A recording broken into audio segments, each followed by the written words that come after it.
Hey, howdy. Okay, so I'm as always I'm tempted to do the dailies, but I'm not going to let myself get distracted. I have a very simple plan today, simple in theory, but not in execution. I want to go all the way up the PGray route, although the new one at least, the one that goes up to Blood Rose Canal. I want to visit this place. It looks really cool. The trouble is that it's kind of a headache to get to, but it shouldn't be that bad, especially now that I have a whole session blocked out for it. So it's going to be a combination of me doing that and also just talking about random nonsense, so, you know, basically business as usual.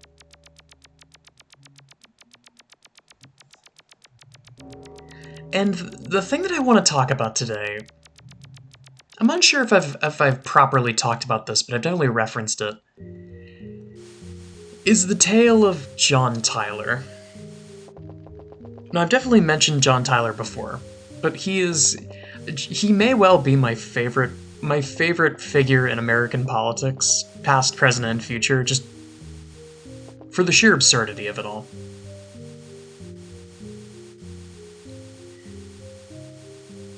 That I always think of the line from Half-Life, the right man in the wrong place can make all the difference in the world.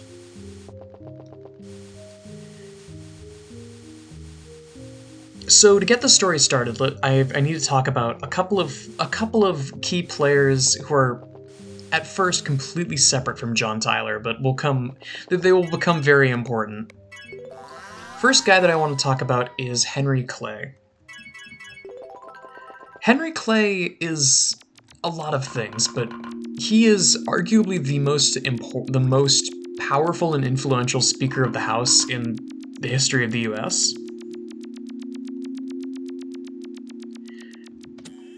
And for completeness' sake, the Speaker of the House is basically the head of Congress. And in a lot of ways, the Speaker of the House is even more powerful than the President. Because, you know, where the laws come from, right? They don't come directly from the top. So naturally, someone who has a lot of influence over the House and the Senate by being the Speaker of the House or the Senate Majority Leader has a lot of sway in Congress and has a lot of sway in the government in general. And Henry Clay was the most powerful of these individuals.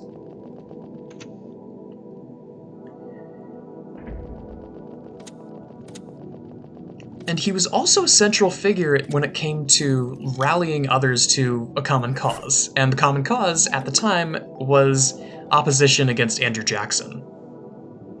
Because Andrew Jackson came in, and a lot of the stuff that he did was kind of ran perpendicular to a lot of other political beliefs at the time. Let's see. I have to go to Brutalist Complex, so I gotta follow the white path.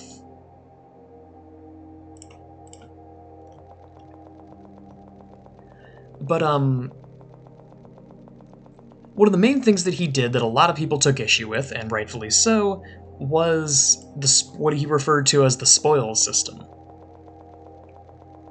Basically, if you sucked up to him, if you did what he said, if you passed the bills that he mentioned when he was president, you would get a really cushy position as like Secretary of the Interior or something, or like you get appointed to some environmental committee and basically just sit on your ass and do nothing and get a very nice paycheck for your troubles. It's not explicitly bribery, but it may as well have been along very similar lines. Of you scratch my back, I scratch yours. If you don't scratch my back, I will make sure that you do not get very far. And there were a lot of politicians. He didn't have a crazy amount of political control, but he definitely had some, and a lot of Whigs, or a lot of what would become Whigs, really didn't like that. Because they wanted to be in power instead, let's be real. So Henry Clay ended up creating the first big political party that didn't have a lot to do with the founding of the nation. The Whigs were mainly created in direct opposition to Jackson.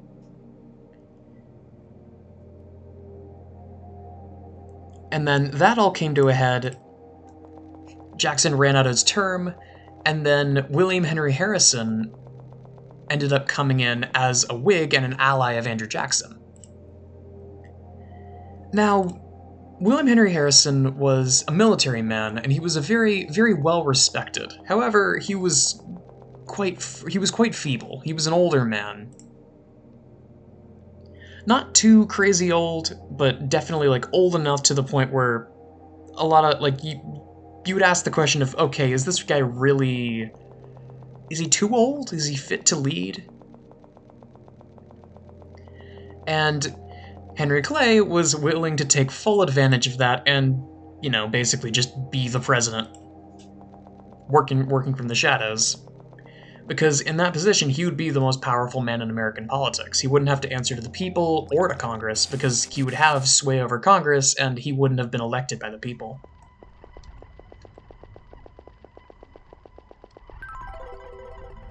This is disturbing. I'm just gonna, you know what I'm gonna do? I'm going to set down a safety bat, just in case I get super lost.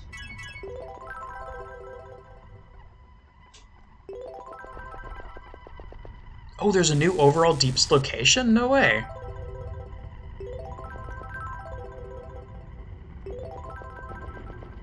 Oh, it's a teleport maze, of course it is. I'm just gonna poke around, and if I get super lost, I get super lost. But, if you know anything about William Henry Harrison, you know that he was not in office for very long. He was the first US president to die in office, because, as it happens, he was in moderately okay physical condition before taking the oath of office. And then, on his inauguration, he decided to give the longest inauguration address in American history. To this day, no one has matched it. At over 2 hours in length.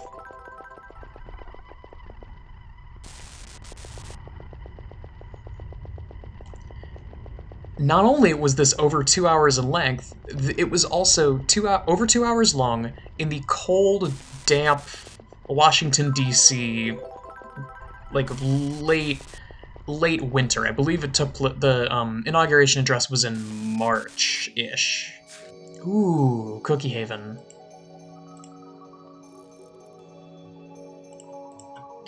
I want to see the cool vending machine before I go. This is really nice.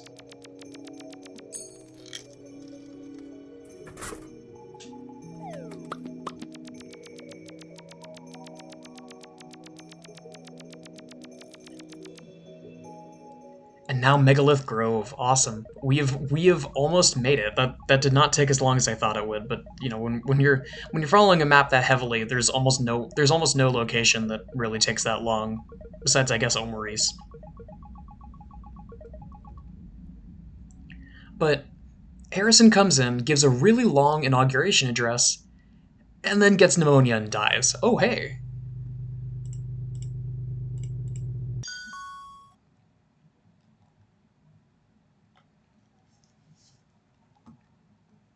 What the hell? Oh, wait. Wait. I see. That's the shortcut in Urasuki's Dream Apartments opening up. That's cool, actually. They don't normally show when shortcuts get opened up like that. I'll make another safety bat just in case. Oh, I can't.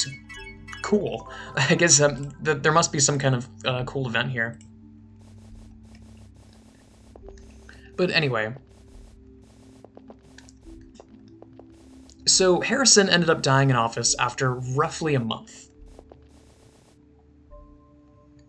And there was a bit of a panic for a lot of different reasons.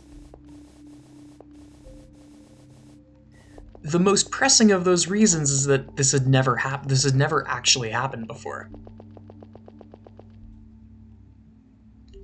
And Congress didn't have a clue what you were supposed to do in this situation. It wasn't explicitly written out in the Constitution. Well, it kind of was, but Not especially. Not especially detailed.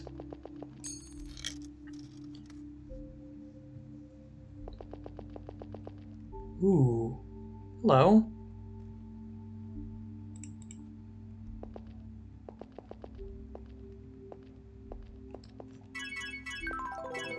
Hang on, I can get a good picture here if I frame this right. Yeah, awesome.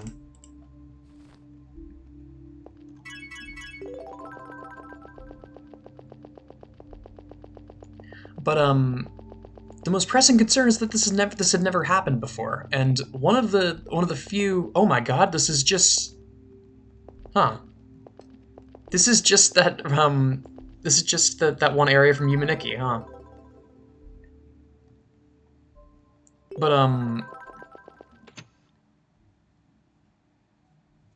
Ooh. Nexus background. That's fun.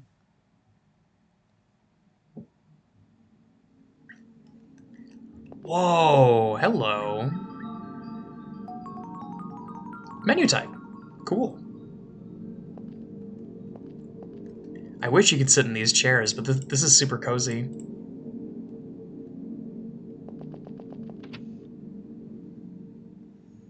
But anyway,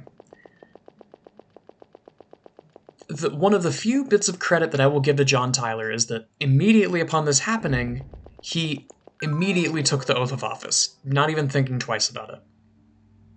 He took the oath of office, he was sworn in. Unfortunately, this led to political opponents spending the rest of his term arguing that he should not be full president and that he should basically have like an appointed position while someone else is appointed to be the real president. He was like the argument was made that he would basically be an interim president, like what the president pro tempore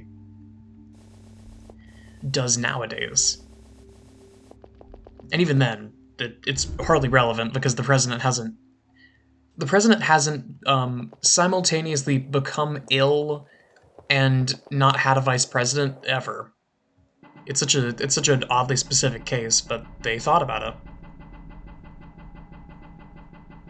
This is cool.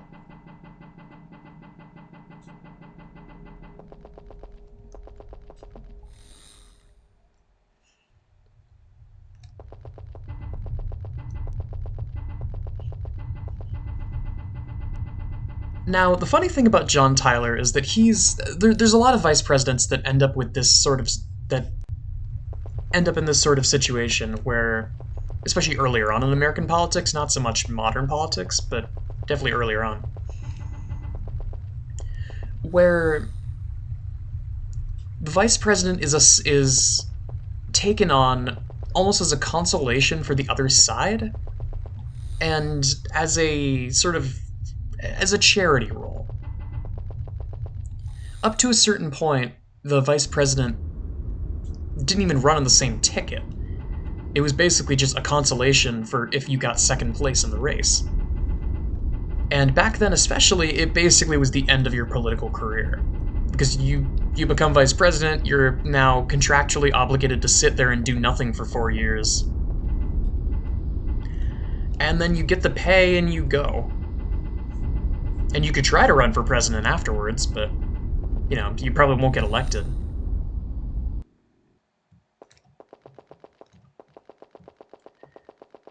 But up until that point, no one considered what would happen if the vice president became president, because, certainly that's not going to happen. Is this even the right way? No, it's not. Interesting. English Thunderstorm. Yeah, it only connects up with suspended Steamworks. Cool. There is a lot of stuff here I notice, and there's a lot of screenshots, menu theme 74. And it's pretty easily accessible for Megalith Grove, so I might come back here. But back to the grind.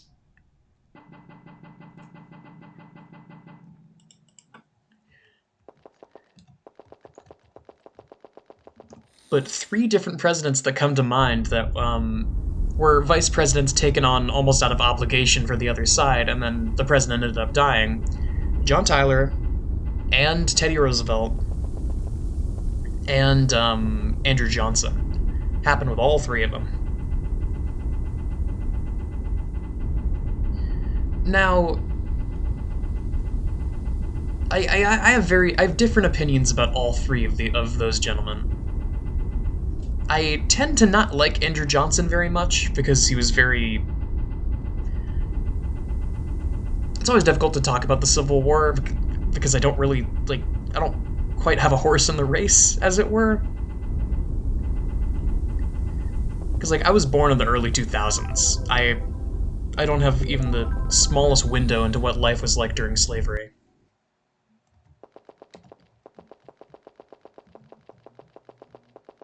Or any of the internal or external politics that led to people making the very awful ethical decisions that they ended up making. This is definitely a path to Candlelight Void.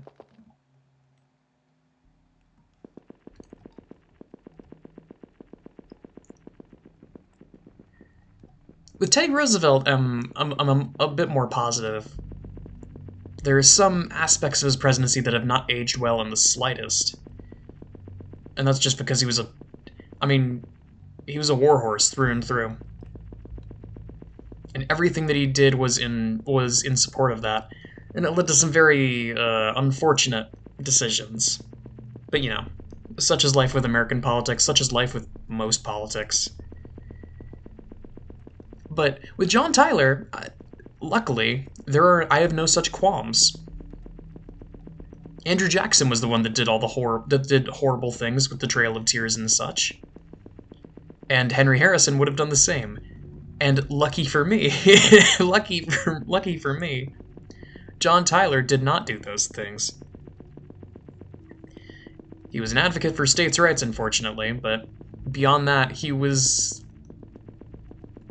the main thing that he was known for that makes him very funny is direct opposition to Henry Clay. So let's get into that.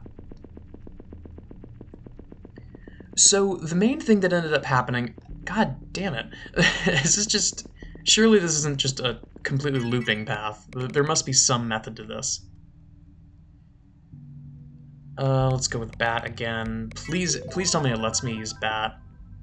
Nah, shoot.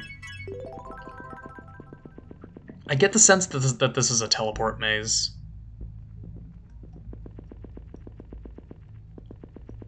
I don't quite know the tell, but maybe there's...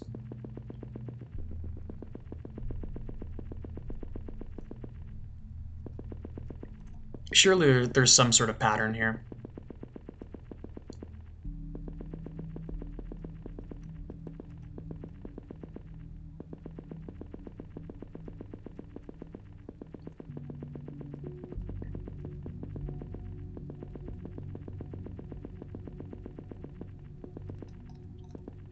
But, anyway. Damn it. Damn it, damn it, damn it, damn it.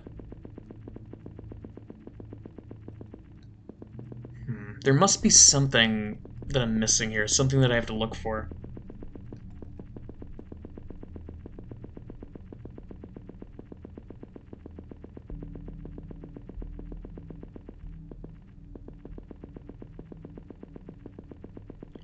But John Tyler came in and was in immediate opposition to Henry Clay and his political power, because now there was just there was a loose horse. He was just sitting there in the presidency with almost no political alignment. And there's also this great quote of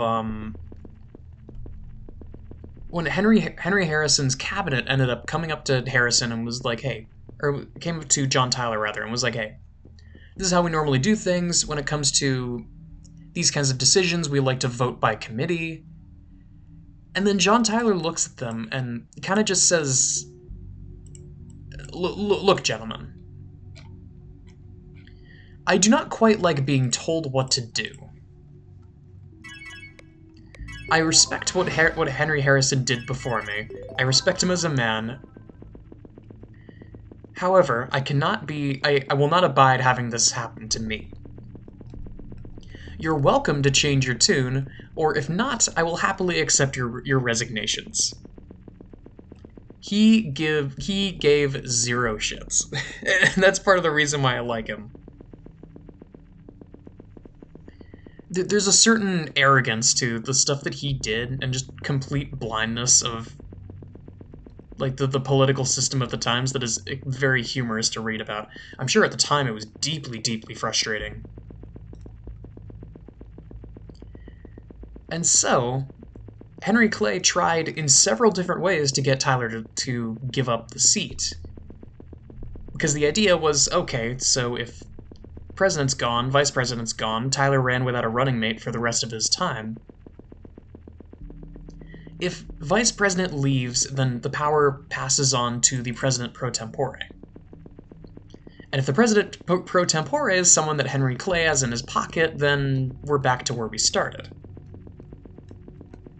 No harm, no foul. Clay can keep on doing his stuff and making moves to either become president himself or basically act as it.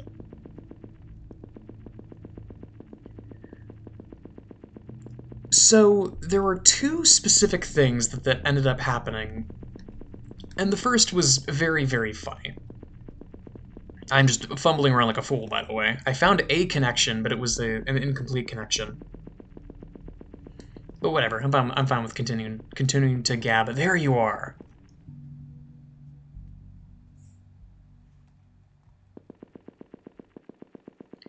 The first thing that he tried to do is he tried to orchestrate a mass resignation. Which, admittedly, not the best plan, considering that John Tyler was willing to let most of them go on the pretense of, okay, if you're going to tell me what to do, then get out. Still no bat. Oh my god, this is pretty. Wow, what?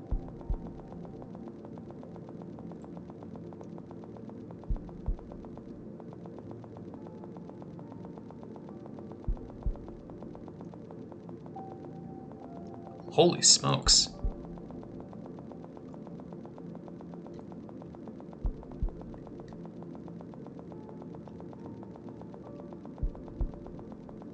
This might be the prettiest version of the docks that I've seen. I'm not sure. There's a lot of competition for that spot, but this is gorgeous.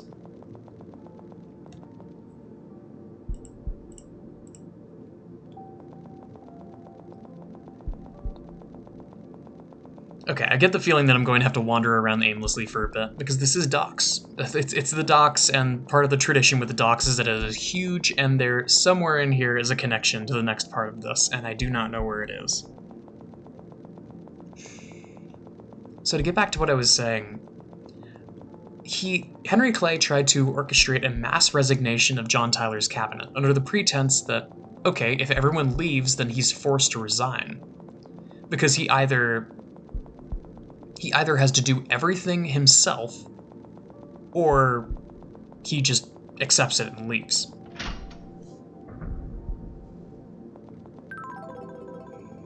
However, there was one person on his cabinet that flatly refused to leave for a couple of reasons, and that man was Daniel Webster, who, if you'll forgive the meme language, is the biggest Chad in American politics. At least, especially around that time period. Because the actual reason why he decided to stay behind was that he was in the process of negotiating what was called the Webster-Ashburton Treaty. And the Webster-Ashburton Treaty was the treaty that would extend the northern border of the US up to basically where it is now. Ooh. Really nice. It's almost like Red City.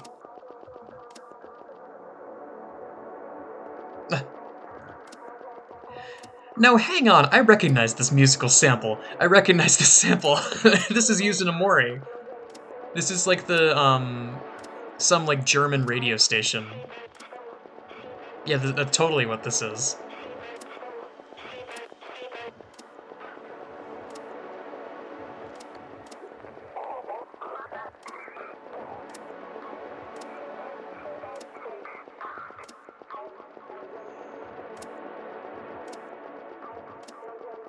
Hmm.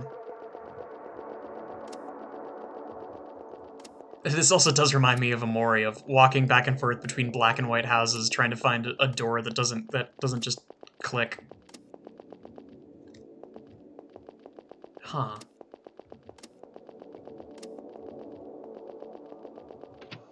There we go.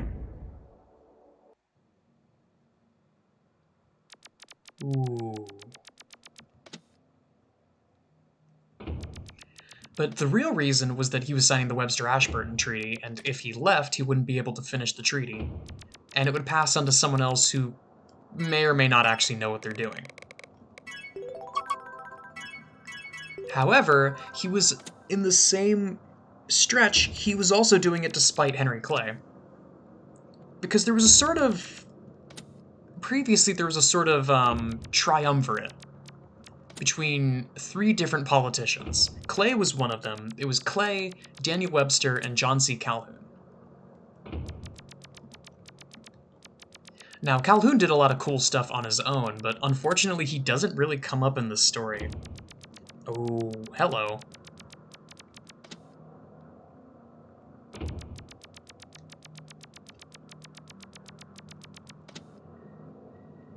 The three of them used to be very close political... Hang on a second.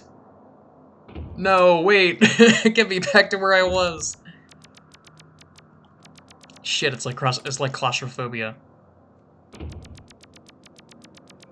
This is amazing. There's so much here.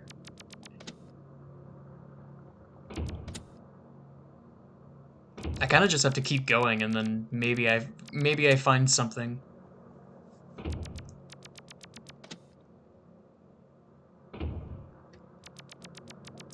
Whoa, okay, I found something. Hang on.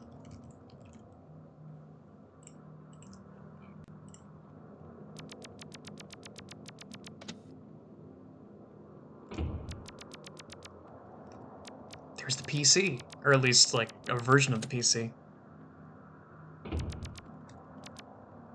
There's the balcony. Okay, that's all. This is awesome. Okay, this is the huge room from earlier. I've already gone that way. Are there any other places that I can go? Okay, am I getting Mario 64'd right now? I'm not. Okay. There's just nothing else here.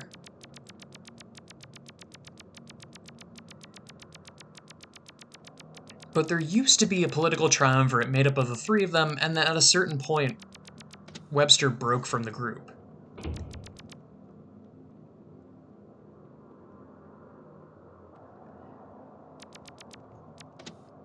And there's a great line where John Tyler looks at Daniel Webster after the entire rest of the cabinet came to him to resign, and says, "Give me your hand, and we will know in this moment that Henry Clay is a dead man." And that goes extremely hard.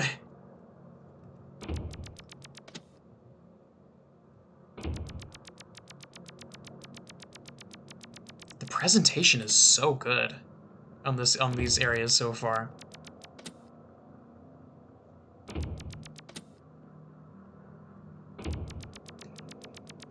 I don't quite know where I'm going, but I mean, I haven't found any... I found like 2 locations that I've been to before.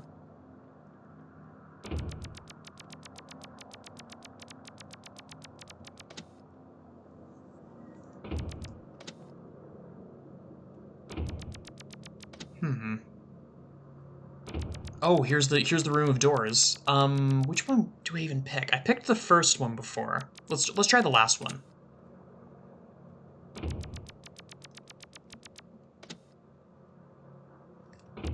I'm not sure if it even matters. But I'm still finding new rooms.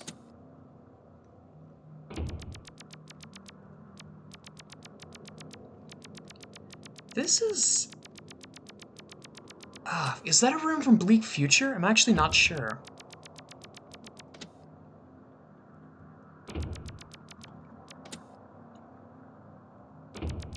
Whoa, hello.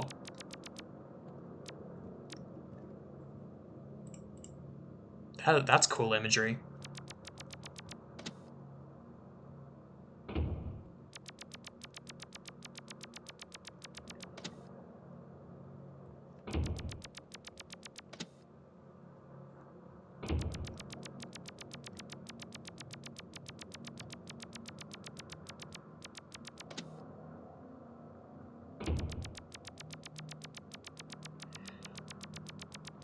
But that plan didn't work, so something else had to happen in order for everything to be all right and peachy for the Whigs.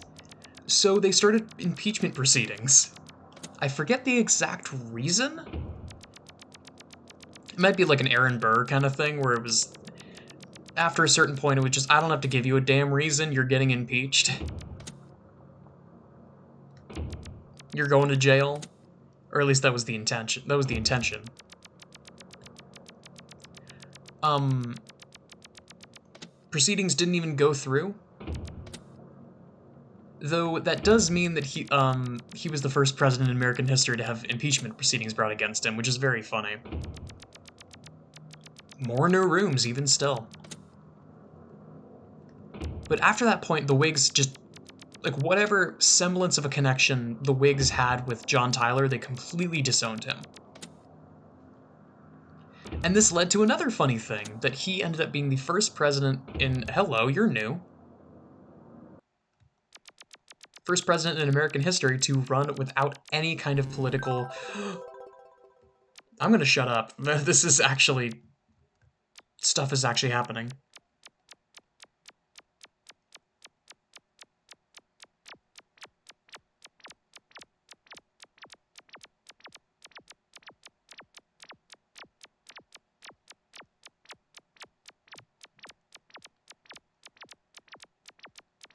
Oh.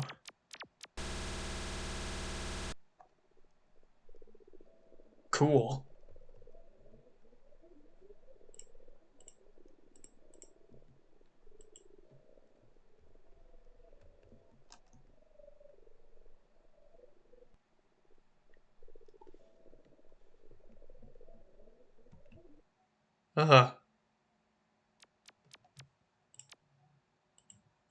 Wow.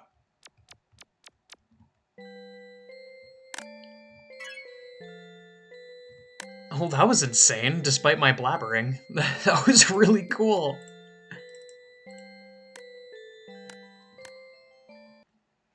I love those kinds of worlds. Awesome. Okay, so next time, I notice I'm already over time.